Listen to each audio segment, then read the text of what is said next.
Aucun joueur du Real Madrid n'a de place garantie dans le 11. Voici les dires de Xabi Alonso, l'entraîneur basque du Real Madrid, après la victoire 1-0 face à Osasuna, un match qui a montré un collectif qui peinait à montrer un bon visage. On attendait le Xabi Ball et pourtant on a eu l'impression de voir le jeu de Carlo Ancelotti.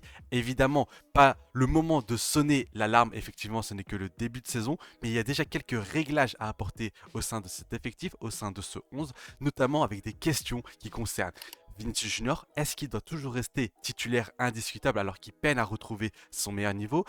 Mbappé, côté gauche, côté droit, dans l'axe, quand on sait que sur le côté droit, il a montré des choses très très intéressantes. Mastantuono doit-il être un titulaire de cette équipe du Real Madrid en attendant Jude Bellingham? Et Gonzalo Garcia doit-il être le numéro 9 de cette équipe du Real Madrid? Avec une dernière petite question autour de Trent Alexander-Arnold, qui peine lui aussi à montrer l'étendue de son talent, de sa classe, en sachant qu'il y a un Carvajal sur le banc. Toutes ces questions me mènent donc à cette vidéo pour vous donner mon 11 idéal pour affronter Oviedo dimanche en Liga, pour montrer déjà un meilleur visage et une meilleure alchimie collective. Salut tout le monde, c'est Ous, j'espère que vous allez bien, moi ça va super, et aujourd'hui on se retrouve pour un avant-match entre guillemets et surtout donner mon 11 idéal et expliquer pourquoi je mettrai tel joueur ou tel joueur titulaire face à Oviedo ce dimanche pour la deuxième journée de Liga. Stop! Avant ça, je prends quelques secondes pour vous inviter à liker la vidéo. Si ce n'est pas déjà fait, ça aide énormément la chaîne. Vous le savez, l'objectif c'est les 1000 pouces bleus. Je compte sur vous, vous le faites constamment et je vous en remercie. N'hésitez pas à commenter et me dire quel est pour vous le 11 qui doit être titulaire face à Oviedo. N'hésitez pas à vous abonner. L'objectif des 20 000 abonnés, on s'en rapproche petit à petit. Je vous en remercie. N'oubliez pas de mettre la cloche de notification. Je vous laisse avec la vidéo. Voici donc le 11 avec lequel Xabi Alonso a marqué son premier match officiel de la saison 2025-2026. On peut le voir qu'il y avait du Thibaut Courtois, du Trent Alexander-Arnold, du Alvaro Carreras, on verra, qui a été très intéressant. Brahim Diaz titulaire en l'absence de Jude Bellingham et surtout avec un Rodrigo qui est mis de côté tout simplement. Eder Militao qui va venir accompagner Dean Huijsen dans cette charnière centrale qui a été très intéressante. Tchouaméni qui n'a pas été très utile dans ce match où le Real Madrid avait plus de 70% de la possession du ballon. Arda Güler qui est devenu le métronome de cette équipe du Real Madrid, Valverde au milieu de terrain et le duo d'attaquants Vinicius et Kylian Mbappé.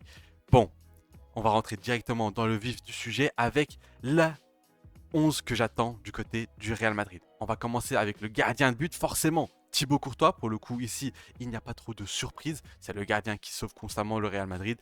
Pour le coup, il n'y a pas de surprise. Ça sera Thibaut Courtois, le gardien de but. Maintenant, avant de parler des autres joueurs, parce que gardien de but c'était facile, parlons de la composition d'équipe, parlons du schéma tactique. On sait, Xabi Alonso pour son premier match est parti sur une sorte de 4-3-3 qui se transformait très rapidement en quelque chose de très différent avec effectivement presque 5 attaquants. Je trouve que cette formation ne correspond pas parfaitement au jeu de Xabi Alonso. Ça correspond à l'effectif entre guillemets, mais ce qu'on a vu à la Coupe du Monde des clubs, ce qu'on a vu à la pré-saison, c'était pas ça. C'était pas un 4-3-3, c'était plus quelque chose qui ressemblait à un 3-4-3 et qui avait bien fonctionné lors de la Coupe du Monde des clubs. Et pourquoi ça avait fonctionné? Parce que notamment, il y avait seulement 2 attaquants. Vinicius Mbappé, Vinicius Gonzalo Garcia, ça fonctionnait bien, ça permettait d'avoir un milieu de terrain plus dense, plus de contrôle, plus de projection, plus de profils différents.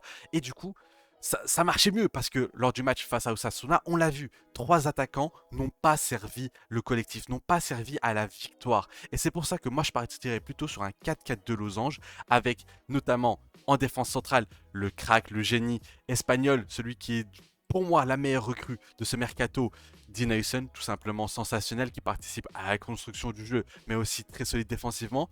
Et quelqu'un que je trouve très intéressant avec lui, Militao. Je trouve que cette charnière centrale est très intéressante et très complémentaire. On le sait, 2 défenseurs centraux pour former une charnière centrale, il ne faut pas que ce soit les 2 meilleurs de l'équipe, mais les 2 plus complémentaires, et les 2 sont très complémentaires. À gauche, forcément, on va partir sur du Carreras, un joueur très très très bon. Moi, j'apprécie particulièrement.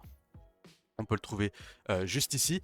J'ai trouvé son match très intéressant face à Osasuna, qui joue forcément à l'intérieur du jeu pour laisser Vinicius écarté, qui peut combiner. Ça change forcément de Fran Garcia qui avait du mal à combiner avec les ailiers et dans le côté offensif. d'un aspect défensif, il faisait les efforts, il revenait constamment, il était très dur sur l'homme, bon sens du placement, une bonne qualité technique qui lui permet à la fois de se projeter, très athlétique, donc il peut multiplier les efforts, que ce soit pour attaquer ou défendre. Non, moi je suis vraiment fan du joueur espagnol, je trouve que vraiment il correspond parfaitement au jeu de Xabi Alonso, il peut s'incruster dans la défense à 3, il peut aussi monter très haut presque comme un ailier, il peut jouer comme un milieu de terrain. Moi je trouve que c'est un joueur qui est plus qu'intéressant et qui forcément sera le titulaire de cette équipe du Real Madrid. Du côté droit de la défense, je pense que pour ce match, je mets encore une fois Trent Alexander-Arnold. Il y a beaucoup de divergences autour du joueur parce qu'on le sait. C'est un joueur de classe mondiale, c'est un joueur qui a un talent exceptionnel, c'est un joueur avec une patte droite qui est capable de délivrer des caviars sensationnels. Sauf que depuis son arrivée au Real Madrid, c'est trop timide. On en voit trop peu de la part de l'international anglais. On attend qu'il soit plus protagoniste avec le ballon. Défensivement, on sent que c'est pas son point fort. Mais ça, encore, le Real Madrid, sa nouvelle défense, gère plutôt bien que pour laisser justement Alexander Arnold pouvoir s'exprimer offensivement, sauf qu'on ne le voit pas assez offensivement, que ce soit au milieu de terrain ou qu'il déborde sur le côté droit. On le voit pas assez. J'ai hésité à mettre Dani Carvajal à sa place parce que ça aurait été légitime. Lui qu'on connaît, il a cette certitude d'être très très bon. On sait que Carvajal a cette qualité pour déborder. On sait qu'il a ce caractère, c'est le capitaine de ce Real Madrid. Mais je veux être patient encore une fois avec l'anglais. Parce que on le sait, les Britanniques ont du mal à s'intégrer quand ils quittent leur pays. Bon, on peut pas tous avoir des Jude Bellingham qui réussissent dès leur première saison, mais voilà. Trent Alexander-Arnold, le Real Madrid en a besoin. Xabi Alonso en a besoin, c'est pour ça qu'il sera obligé de forcer parce qu'il correspond à cet ADN de Xabi Alonso, à ce jeu de construction, ce jeu de transition rapide. Il faut avoir un joueur qui a cette qualité technique de pouvoir déposer un ballon directement en attaque ou de pouvoir calmer le jeu et de rentrer à l'intérieur du jeu. C'est pour ça que je vais le mettre titulaire face à cette équipe d'Oviedo. Au milieu de terrain, en point de base, c'est-à-dire le numéro 6, je vais partir sur Tchouaméni. Je sais, beaucoup de monde se sont plaints de son match face à Osasuna, excusez-moi, où il a été assez transparent, mais en fait c'était un match qui ne demandait pas la présence de Tchouaméni. Sauf que là, il manque de solutions. Kamavinga n'est pas de retour. Ceballos en point de basse, je ne sais pas si ça le fait. Ça pourrait le faire pour apporter plus de technique. Mais pour la composition d'équipe que je fais, c'est-à-dire ce 4-4 de losange avec deux attaquants, je pense qu'il va se transformer en une défense à 3, comme lors de la Coupe du Monde des clubs, qui a très bien fonctionné avec un Tchouaméni qui va venir s'intégrer entre les deux défenseurs centraux. Mais ça, on le verra un peu plus tard, notamment quand je vais vous parler de la planche tactique. Les deux milieux de terrain, on part à droite sur Valverde. Lui aussi n'a pas fait un très très grand match face à Osasuna. En fait, le problème du match face à Osasuna, c'est que c'était un bloc bas. C'était un bloc. Osasuna a très bien joué le coup. Ils ont laissé très peu d'espace au Real Madrid et on sait que ce Real Madrid-là a besoin d'espace. Sauf que quand il n'y a pas d'espace, tu te retrouves nez à nez avec un immense mur qui va pouvoir débloquer la situation. On a eu droit à un Kylian Mbappé qui débloque la situation, mais des Valverde, des Tchouaméni n'ont pas cette capacité-là, même si, attention, l'Uruguayen a cette capacité-là, notamment par sa grosse frappe de balle, sa puissance de balle, lui qui est le capitaine du Real Madrid en l'absence de Carvajal quand il est sur le banc. Donc pour l'instant, j'irai sur un Valverde au poste de milieu de terrain. De l'autre côté, je mettrai Arda Güler forcément. Lui aussi, son match n'a pas été exceptionnel face à Osasuna. Il a trouvé assez peu de solutions, mais j'ai envie de vous dire aussi, c'est le métronome du jeu. Quand il n'y a pas de mouvement autour de lui, c'est très compliqué. Il a été dans une position un peu plus haute sur le terrain, comme l'était Jude Bellingham lors de cette Coupe du Monde des clubs. Je préfère quand il est plus bas sur le terrain parce qu'il permet d'aider à la relance mais aussi de participer à la construction du jeu. Il n'a pas fait un mauvais match, attention, il était très propre techniquement, il a su trouver des bonnes axes de passe et surtout dans l'intensité, dans l'effort, dans la compensation, dans le pressing, il a été excellent, il s'est battu sur chacun des ballons et ça, on ne peut pas lui reprocher. Mais cette fois-ci, on le verra un peu plus tard dans la tactique, plus précisément avec l'animation, je vais promouvoir, entre guillemets, Arda Güler pour qu'il joue dans le rôle de 6-8, c'est-à-dire dans un rôle plus bas sur le terrain, quitte à accompagner les attaques, mais surtout d'être à la création. Au poste de numéro 10, je ne vais pas mettre Brahim Diaz, que j'ai trouvé très fantomatique face. Ah, on a droit à deux Mastantuono. Donc, j'ai trouvé très fantomatique face à Osasuna. Je vais mettre Mastantuono. Mastantuono qui fait une entrée pleine de caractère, qui montre qu'il a cette étincelle, qu'il est capable de casser les choses, qu'il est capable de faire bouger les choses. Mastantuono, qu'on le sait, aime jouer dans l'axe, qui aime jouer en tant que numéro 10, aussi sur le côté droit, mais qui a cette tendance à rentrer à l'intérieur du jeu. Il est aspiré justement par l'axe du terrain. Donc moi, je le laisserai directement au poste de numéro 10. Et vous le verrez, ça formera une sorte de carré avec notamment soit Arda Güler, soit Valverde. Et ça peut être très intéressant. Il peut être celui joueur qui va à la fois accompagner Mbappé et vous le verrez, le dernier attaquant, mais aussi capable de lui-même prendre cette profondeur et attaquer l'espace au poste de numéro 9. Au poste de numéro 9, côté droit, je mets Kylian Mbappé. Pour moi, c'est le bon compromis entre le fait de le faire jouer à droite et le fait de jouer en tant que numéro 9. Ainsi, il va pouvoir occuper toute cette zone-là, il va pouvoir être dans l'axe comme il aime et surtout pouvoir partir sur le côté droit, là où je trouve qu'il fait énormément la différence. Vraiment, son match face à Osasuna, et je l'avais déjà vu la saison dernière, notamment le match, je crois que c'est Bilbao, j'ai plus la certitude, mais il y avait un match où lui aussi, il partait du côté droit face au FC Barcelone, exactement. C'est face au Barça où il partait du côté droit, où il avait provoqué, je crois, un penalty, où il avait marqué un but en solo, il avait fait un gros rush, et c'est dans cette zone-là où je trouve très très bon, parce qu'il est plus imprévisible. Sur le côté gauche, c'est pas Cristiano Ronaldo. Il n'a pas la technique de Cristiano Ronaldo pour pouvoir dribbler autant. Il n'a pas les deux pieds de Cristiano Ronaldo pour pouvoir tirer pied droit, pied gauche. Donc, c'est sur le côté droit que je trouve où il peut exploiter le mieux l'ensemble de sa palette technique. Il peut à la fois faire des rushs, il peut dribbler, il peut sortir d'occasion, il peut jouer sur son pied droit, il peut croiser. Il est très bon pour finir les occasions en croisant ses tirs. Donc voilà, moi, c'est cette zone-là où je veux voir Kylian Mbappé. C'est vraiment là où je veux le prouver, c'est là où je veux qu'il joue, c'est là où je veux le voir exploiter son talent et revoir un peu plus que ce qu'il a fait face à Osasuna. Je trouve même que le côté droit lui va mieux que le côté gauche, mais ça, on verra, on a besoin de confirmation, évidemment. Pour le dernier attaquant, est-ce que ce sera Vinicius? Est-ce que ce sera Gonzalo Garcia? Je vais insister avec Vinicius. Je vais insister avec Vinicius parce que il faut l'essayer dans ce format. Il faut l'essayer dans ce format où, à la Coupe du Monde des clubs, il avait marqué pas mal de buts, où il avait été intéressant, où il avait été bon dribbleur, même si là, on sent qu'il est assez timoré, il est assez timide avec le ballon. On attend de lui qu'il provoque un peu plus, qu'il soit un peu plus dans le duel face à son vis-à-vis. On sait que le Brésilien, pour l'instant, peine à retrouver son meilleur niveau. On le sait, c'est indéniable. On va pas se mentir, le joueur brésilien n'est pas à son prime, et ce depuis quelques mois déjà.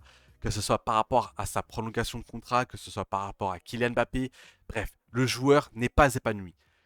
Mais est-ce que, pour autant, il faut le mettre sur le banc? Je suis pas sûr. Surtout que c'est une formation, le 4-4 de Losange, qui a été celui où il aurait dû, entre guillemets, remporter le ballon d'or, c'est-à-dire cette capacité à être à la fois pouvoir élargir, mais à la fois aussi être dans l'axe pour pouvoir marquer.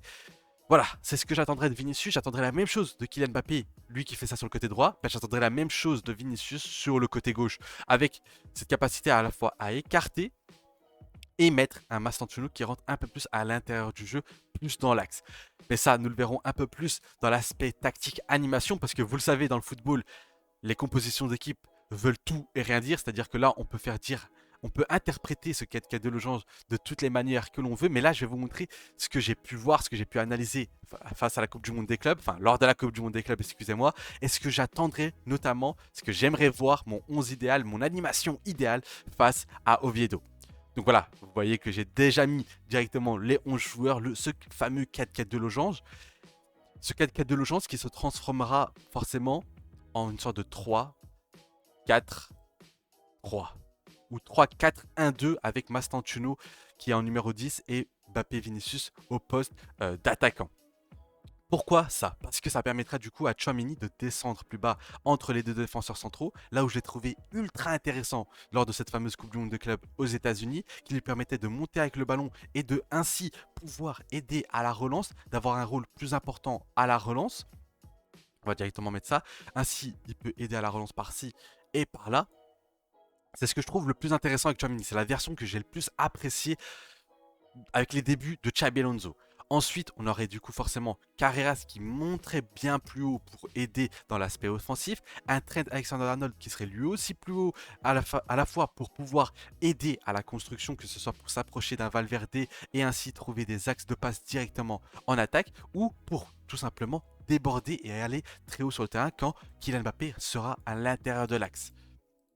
Ensuite, on aurait un Carreras qui lui ferait la même chose, qui serait à la fois capable de rentrer dans une sorte de demi-espace gauche où il pourrait aider dans l'aspect offensif, que ce soit à l'intérieur du jeu, mais aussi dans la largeur, et laisser Vinicius. En fait, ce sera Si Carreras rentre à l'intérieur du jeu, Vinicius s'écarterait. Si Vinicius reste dans l'axe, Carreras serait plus sur le côté gauche dans la largeur. Vinicius, comme je l'ai dit, il aurait un rôle comme Kylian Mbappé, c'est-à-dire Mbappé aurait cette zone-là, Vinicius cette zone-là. Bon, effectivement, j'ai pas fait la même taille, mais vous l'aurez compris, vous avez compris ce que je voulais dire, c'est-à-dire que chacun occupera toute cette zone-là. Oula, toute cette zone-là, excusez-moi, voilà, toute cette zone-là. Ça serait entre guillemets à la fois le demi-espace et l'axe, parce que c'est la zone où je trouve Mbappé le plus intéressant et la zone où Vinicius a exploité au mieux ses qualités avant l'arrivée de Kylian Mbappé. Ça permettra ainsi à ce Real Madrid de ressembler à quelque chose qu'on a déjà vu avec Xabi Alonso, notamment au Bayer Leverkusen. C'est la composition que je trouve la plus intéressante entre guillemets, parce que je trouve que cette animation permet de couvrir énormément de zones sur le terrain et de permettre aussi des combinaisons. Arda Güler aura à la fois ce rôle de pouvoir relancer le ballon avec son double pivot avec Federico Valverde, mais ce serait aussi des milieux de terrain qu'on connaît. Avec Xabi Alonso, il aime que son double pivot puisse monter et Valverde et Arda Güler pourront monter ainsi. Tchouaméni un peu plus haut sur le terrain et du coup, tu aurais une sorte de 2-1-5-2, c'est-à-dire tu vas apporter énormément de densité dans la moitié adverse, c'est-à-dire que même face au bloc bas, tu aurais plus de solutions, tu aurais des joueurs qui pourront combiner à 3, juste ici, ici, par exemple ces 3-là pourront combiner, ces 3-là pourront aussi combiner, et Massachusetts qui aura un rôle assez hybride entre pouvoir apporter des solutions dans ces deux trios, mais aussi pouvoir se projeter à l'intérieur de la surface. Et on sait qu'il a les qualités pour faire ça. Et ainsi, tu aurais un Arda Güler qui serait à la fois à la création, qui pourrait apporter par sa qualité technique, par sa qualité de passe, mais aussi de pouvoir arriver dans les 30 derniers mètres et pouvoir lui aussi soit combiner, soit pouvoir frapper directement au but, lui qui est doté d'une très très bonne qualité de frappe. Et donc si ici on commence à changer les choses, ce serait plutôt du coup Vinicius Mbappé. Ce trio-là ne changerait pas, mais on aurait du coup un Trent Alexander-Arnold plus haut sur le terrain, un Carreras plus haut sur le terrain, Militao et Ayusen qui vont pouvoir élargir et ainsi avoir un double pivot Valverde, Arda Güler. C'est ce double pivot qui sera très intéressant, qui sera à surveiller justement parce que c'est ce double pivot qui va pouvoir construire, parce que le double pivot Valverde-Tchouaméni, c'est vraiment le négatif en termes de créativité. Ce sont deux joueurs qui ont d'énormes qualités, que ce soit athlétique, défensif ou dans l'intensité, mais en termes de créativité, c'est vraiment inexistant. C'est vraiment un double pivot qui ne fonctionne pas. C'est un double pivot qui, je trouve, est beaucoup trop limité techniquement. D'ailleurs, ça pourrait aussi donner une sorte, parce que j'ai souvent parlé, notamment dans la vidéo d'hier sur Mastantuono, d'ailleurs si vous ne l'avez pas vu, n'hésitez pas à aller la voir, où je disais qu'il y avait une certaine combinaison, une certaine alchimie qui pouvait se créer entre Arda Güler et Mastantuono. Ça permettrait aussi ainsi de Tchouaméni s'il monte entre guillemets un peu plus haut en tant que double pivot défensif, ça permettrait d'avoir un double pivot dans la créativité offensive et ainsi avoir une sorte de carré juste ici de milieu de terrain très très intéressant avec la largeur qui sera occupée par Trent Alexander-Arnold et Carreras et avoir vraiment ce carré magique en attaque comme l'a un certain Pep Guardiola, parce que tu aurais ce double pivot qui pourrait s'occuper de l'aspect défensif en couvrant de ce côté-là et Valverde en couvrant de ce côté-là parce que lui, il maîtrise totalement ça, et un Arda Güler et Mastantuono qui serait là aussi pour accompagner les deux attaquants juste ici. Pour moi, voilà, depuis tout à l'heure je fais des schémas, depuis tout à l'heure je mets des flèches, depuis tout à l'heure c'est ça que j'essaye de dire quand je dis que la composition d'équipe sur le terrain ne veut pas grand-chose, ne vaut pas grand-chose sur le papier. C'est-à-dire que c'est vraiment sur le rectangle vert, l'animation qui sera importante. Et c'est cette animation que j'espère voir face à Oviedo. Ça apporterait beaucoup de densité. C'est un peu offensif, c'est même très offensif. Mais quand tu joues face à Oviedo, une équipe qui vient de monter dans la première division, je pense que le Real Madrid doit aller les asphyxier. Le Real Madrid n'a pas besoin de mettre trop d'éléments défensifs. Si ça ne tenait qu'à moi, peut-être même que Tchouaméni, j'aurais mis un milieu de terrain, sauf que pour le coup, Tchouaméni pourrait apporter à la fois dans ce rôle hybride. D'ailleurs, il serait même plus comme ça, et du coup, ça formerait vraiment un 4-4-2 losange avec des latéraux très très hauts sur le terrain. C'est ce que j'attends, c'est selon moi les clés pour battre cette équipe d'Oviedo.